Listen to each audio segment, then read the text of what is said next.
ඔබ කොහේ ගියත් කොහේ සිටියත් ඔබ ළඟටම එන දවසේ සිතුවිල්ල ගුණයින් පෝල් ප්‍රනාන්දු දේවගැතිතුමා සමග සෑම දිනකම උදෑසන 5:30ට සජීවීව මාක් FM රේඩියෝ නාලිකාව ඔස්සේ රැඳෙන්න අප සමගින්.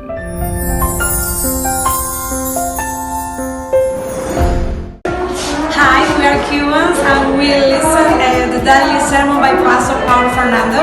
It has been very nice for us for our Christian lives and it's so good sermon.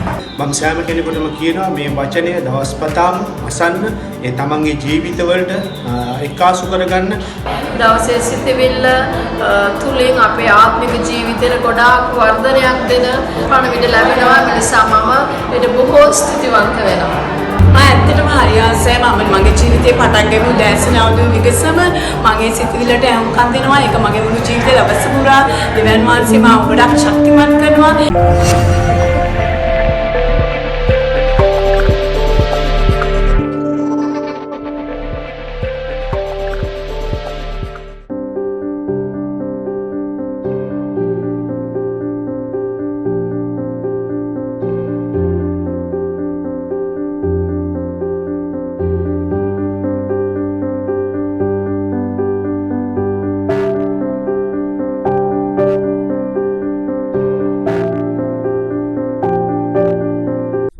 නාමෙන් සුබ පැතුම් ඔබට රැගෙන එනවා. We bring greetings in the name of Jesus. ලැබුවා දවස ඔබ සෑම දිනකට ආශිර්වාදමත් දවසක් වේවා. Let this new day be blessed upon your lives. හැම දිනක්ම යේසුස් වහන්සේගේ කරුණාව අපේ ජීවිතය අත්දකින්න දෙන්නා වූ හැම දවසක් නිසා අපි දෙවිඳුන්ට ස්තුතිවන්ත වෙමු. We thank the Lord for every day that we meet Him. It's a day His grace will be upon us. කිසි මිනිසෙකු එපා නොකරන්න. Do not hate anyone. අද අපේ සමාජය තුල we see in society today අපි දකින දෙයක් තමයි one thing we see is තව කෙනෙක්ව එපා කරනවා. one hates another.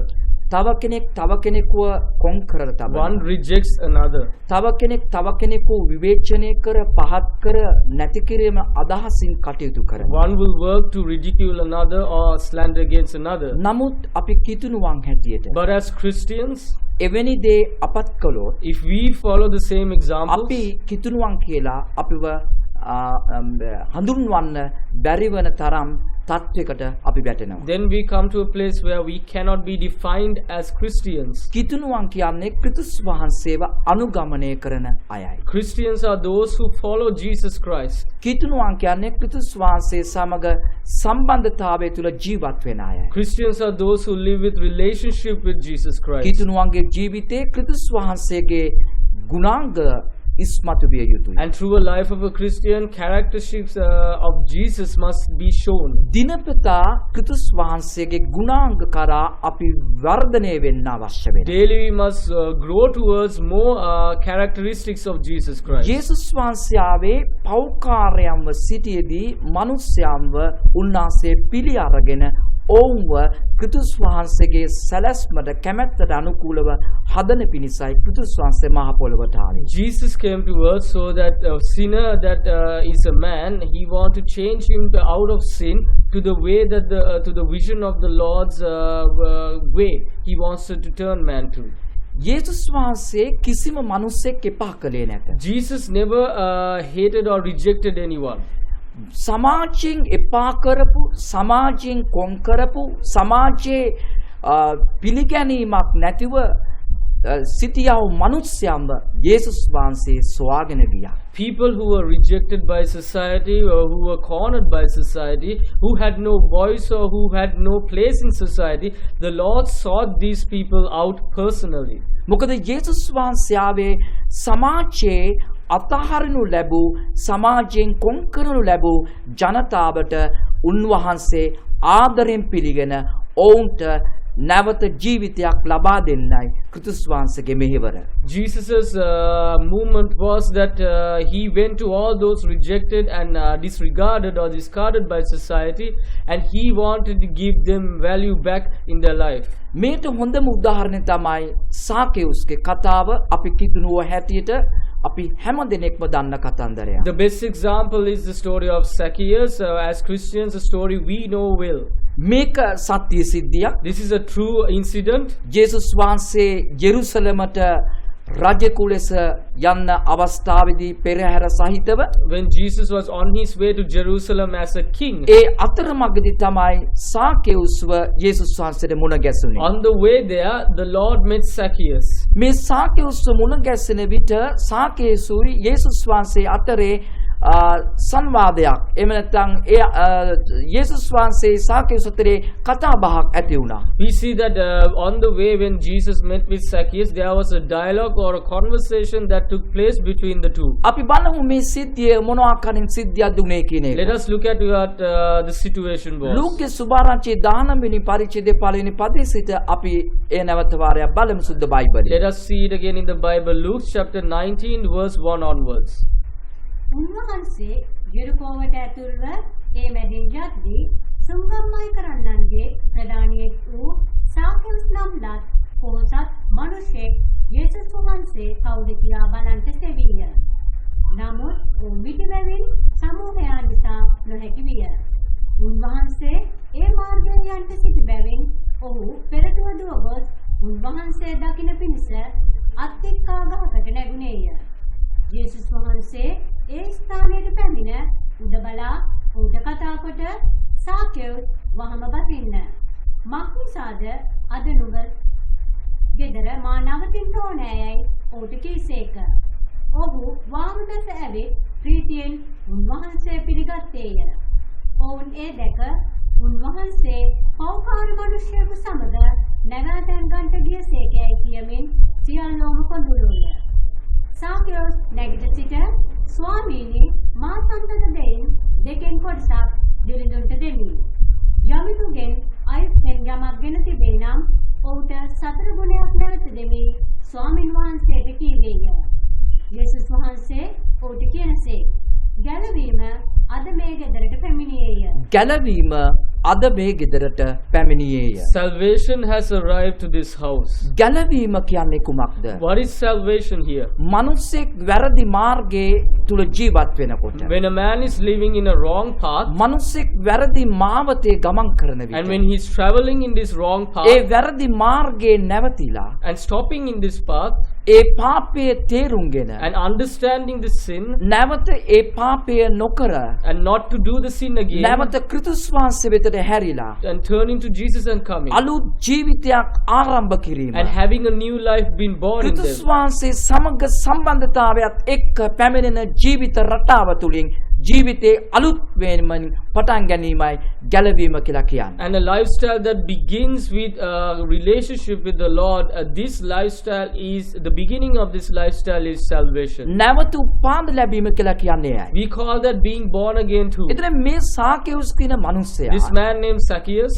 එවකට සමාජයේ අයුක්තෙන් මුදල් සම්බ කරපු මිනිසෙක්. he's someone who earned money unjustly by society at that time. බලාත්කාරයෙන් මිනිසුන්ගෙන් මුදල් අය කරපු මිනිසෙක්. By force, he took the money from people. ඔහුගේ වෘත්තිය තමයි සුංගම් අය කිරීම. And his career or his purpose was to collect taxes or government taxes. ඔහුගේ වෘත්තිය අනුව ඔහු සාධාරණව මිනිසුන්ගේ මුදල් එකතු කරේ නැත.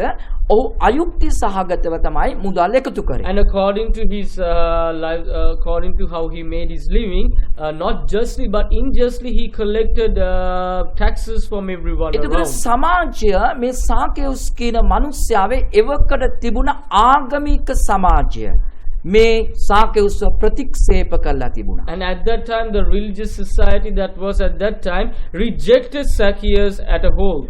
පෞකාරකයා ඔහුව හම්වඩු ගහ තිබුණා. And he was labeled as a sinner.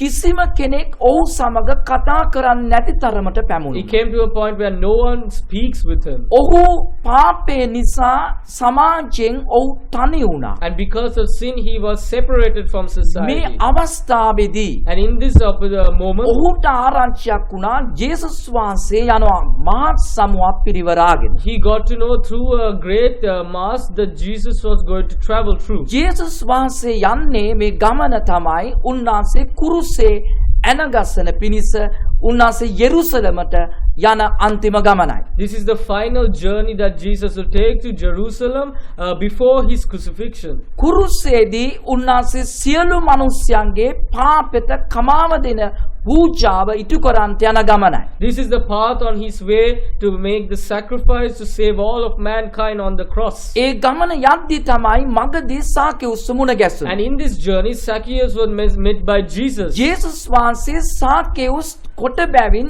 ජේසුස් වහන්සේව බලන්න මිනිස්සු පිරිවරා ඉන්න නිසා කොට බැවින් ගහකට නැග්ගා. Because of the large mass following Jesus, he was not able to see Jesus because he was short, so he got on top of a tree. ජේසුස් වහන්සේ ඒ අතරින් යන අතර And as Jesus traveled on that road, එවකට හිටියා ලියන්නෝ පරිසේවරු යන ආගමික කණ්ඩායම් හිටියා. there were Pharisees, there were scribes that was following that ඒගොල්ලෝ path. නිතරම මිනිස්සුන්ගේ වැරදි හෙව්වා මිසක් තමන් යමක් කරලා තමන්ගේ ජීවිතේ ගොඩනගාගත්ත නැති කණ්ඩායම් තමයි ලියන්නෝ සහ පරිසේවරු කියන්නේ සුද්ධ බයිබලේ. According to the Bible, Pharisees and as well as scribes, they focus on condemning others and judging others instead of helping lives change. ඉතින් මේ මිනිස්සුත් මේ අතරේ හිටියා. The same people were walking with Jesus in the midst of the mass. ජේසුස් වහන්සේ And Jesus, මොනතරම් ප්‍රබල මිනිස්සු එතන හිටියා. no matter how powerful the people around him was, සමාජයේ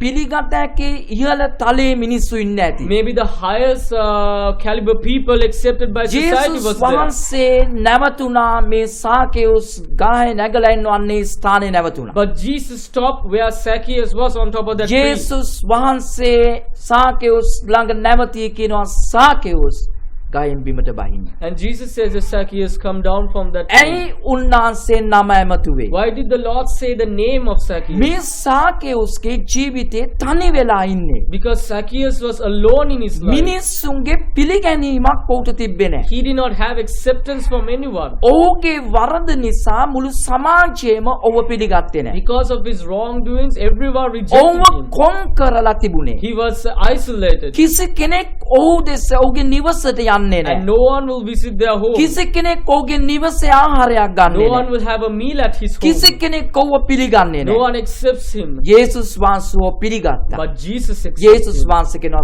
සාකෙවුස්. And Jesus says, බිමට Zacchaeus, බයි. come මේ down. සාකෙවුස් කියන වචනේ කියනකොට When he said the word Zacchaeus ඔහුගේ here, නම ඒ අවස්ථාවේ ඇමතු වෙලාවේදී the moment his name was voiced, සාකෙවුස්ගේ මනස තුල තිබෙනා වූ නිදහස ගැන අපිට අලුතින් කියන්න අවශ්‍ය නැත. we do not need to say about how much freedom that Zacchaeus must have ඔබට had in මේ his mind. අත්දැකීම් ඇති. You may have the same ඔබවත් experience. කොන් වෙලා අතහැරපු කෙනෙක් නම් If you were rejected or disregarded, ඔබගේ නම අමතා යමෙක් කතා කරොත් and someone calls you by name, ඔබට ඒ වෙලාවේ ලැබෙන නිදහස ප්‍රීතිය මොනතරම්ද? that freedom, that joy, ඔබ how great it is. පිළිගැනීමත් අවශ්‍යතාවයකින් ඉන්න මොහොතේ පිළිගැනීම ඉතාම වැදගත්. When you are in need, accepting you is very important and crucial. කිතුනුවනි ඔබ කිසි කෙනෙකු අහක දමන්න එපා. Dear Christians, do not discard anyone. හිතුනුවනි යේසුස් වහන්සේගේ ක්‍රමය තමයි අහක දාපු මිනිස්යාව සාදරයෙන් පිළිගැනීම. Dear Christians, the Lord's ways accept those who are discarded and rejected. ඔබ නැවත පළමු යේසුස් වහන්සේගේ ගුණාංග සීකරන්න කියලා මම ඉල්ලීමක් කරනවා. I ask you, urge you to seek the characters of Jesus first of all. ප්‍රතික්ෂේප කරන්න පුළුවන් නම් ප්‍රතික්ෂේප කරන්න පුළුවන් එකම පුද්ගලයා යේසුස් වහන්සේ පමණයි. Only Jesus can reject if he means to be කිසිම rejected. පාපයක් නැතිව ඉන්නේ යේසුස් වහන්සේ විතරයි. Only Jesus stays beyond sin නමුත් and without එතුමා sin. සර්ව සම්පූර්ණ ශුද්ධ නිසා එතුමා පෞකාරයව ප්‍රතික්ෂේප කළේ නැහැ. එතුමා පෞකාරයව පිළිගත්තා යහපත් කෙනෙක් කරන්න උන්වහන්සේට පුළුවන් නිසායි. Because Jesus is pure and he is perfect in every way. He accepted those who sin, he accepted those who are rejected. අද ඔබගේ සේවයේ මගේ සේවයේ වී යුත්තේ සමාජයේ කොන් වූ සමාජයේ පිළිකුල් කරපු සමාජයෙන් අතහැරපු ජනතාව වෙත කිට්ටුවීමයි ඔවුන්ව පිළිගැනීමයි. Your service, my service, it is that those who are rejected, those who are spat at, and those who are discarded, we are meant to accept them and give them the love that Jesus has given us. උන්වහන්සේ සාකෙවුස්ට කියනවා And Jesus says to Zacchaeus, අද මම නුඹේ ගෙදරට එනවා. Today I come to dine at your home. කාරණා දෙකක් කරා. Two things the Lord did. එකක් සාකේවුස්ගේ නම ඇමතුවා. One mentioned his name. දෙක කිව්වා සාකේවුස්ගේ ගෙදරට මම අද එනවා. And two, he said, I will come to your home. තේරුම් ගන්න බෑ සාකේවුස්ට. Could not understand so උතුම් Zacchaeus. දෙවියන් වහන්සේ. Great Jesus Christ. ලෝකේ මවපු දෙවියන් God වහන්සේ. who created this මේ world මිනිස්යාගේ නිවසට එනවද? will come to his home. එවකට ප්‍රබලයෝ ආක දැම්මා. All the powerful men සමාජයේ rejected. මිනිස්සු අයින් කරා. All society සමාජයේ rejected him. ප්‍රතික්ෂේප වූ මිනිසයා. Rejected ඒ man of සියලුම society. සෙනග ඉදිරිපිට In front of everyone who rejects යේසුස් him. වහන්සේ කවුරුත් දෙසක් නොබලා Jesus looks at no one and උන්වහන්සේ says, සාකේවුස්ගේ ගෙදරට යන්න තීරණයක් කරා. and decides, I will go to his මතක home to තියාගන්න. dine.